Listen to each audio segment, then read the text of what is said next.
उत्तर प्रदेश के कन्नौज से इस वक्त की बड़ी खबर। सरस्वती शिशु मंदिर में वार्षिक महोत्सव का आयोजन किया गया।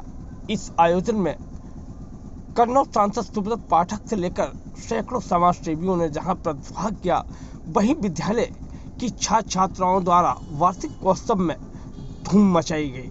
अनेकों गानों पर संस्कृत कार्यक्रमों पर छठा बिखेरी, वहीं छात्र छात्राओं द्वारा किए गए ये रंगारंग कार्यक्रम को देखकर हर कोई दंग रह गया। मौजूद लोगों द्वारा जहां तालियां बजाकर छात्र छात्राओं का मनोबल बढ़ाया गया, वहीं विद्यालय प्रशासन की जमकर सराहना की गई। इतना ही नहीं, सुबह से लेकर देर शाम तक कार्यक्रम का आयोजन चलता रहा। आप स्वयं तस्वीरों में देख सकते हैं किस तरह विद्यालय की छात्र छात्राओं द्वारा कार्यक्रम में हिस्सा लिया गया। बीच में आया हूँ तो भी इसी प्रकार का एक कार्यक्रम यहाँ के ऊपर हो रहा है। मैं निश्चित रूप से मुझे जब भी ध्यान में आता है कि जब मैं शिशु मंदिर में पढ़ता था तो उसी समय ये राम मंदिर का आंदोलन बड़ी तेजी के साथ आगे बढ़ रहा था। अयोध्या में प्रभु राम लला के जन्म स्थल के ऊपर उनका भव्य मंदिर बने, इसको लेकर आंदोलन की शुरुआत उसी समय पर हुई थी। इसी विद्यालय से हम लोग नारे सीख कर जाते थे, अपने गली मोहल्ले में घूम घूम कर नारे लगाते थे, राम लला हम आएंगे, मंदिर वहीं बनाएंगे।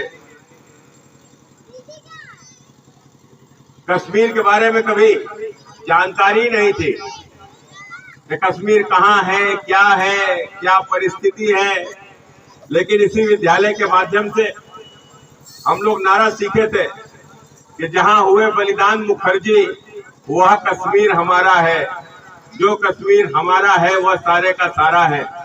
कश्मीर कहाँ है, कश्मीर कैसा है, कश्मीर क्या है, यह जानते भी नहीं थे, लेकिन नारा सीख गए थे तो नारा लगाते थे। और देखो, ये जिस विचारों को लेकर जिस शिशु मंदिर की जो शुरुआत हुई होगी, आज वह विचार पूरे देश पर शासन कर रहा है।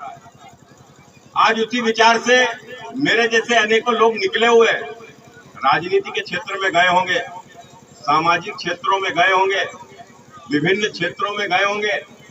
हमारे ही इस विचार का प्रधानमंत्री बना, हमारे ही इस विचार का जो मुख्यमंत्री बने, कई राज्यों में हमारे विचारों की जो सरकारें देश भर में बनी। आज उसी का ही परिणाम है कि वो जो नारा हम लोग लगाते हुए जो बड़े हुए कि राम लला हम आएंगे, मंदिर वहीं बनाएंगे, तो देखो हम लोग पहुंचे भी और मंदिर वहां के ऊपर बना भी।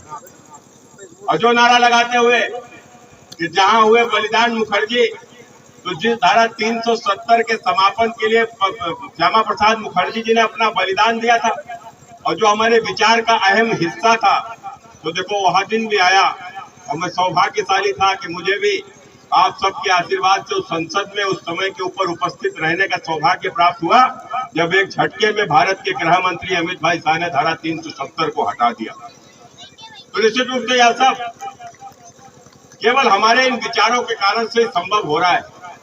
आज एक जिस प्रकार के भारत के निर्माण का लक्ष्य जो हमारे पूर्वजों ने देखा था कि एक सांस्कृतिक आधार पर एक नए भारत का हम पुनर्निर्माण करेंगे, जिसमें हमारे प्राचीन भारत की महान संस्कृति की झलक होगी, राष्ट्रीयता का बोध हर मन में होगा।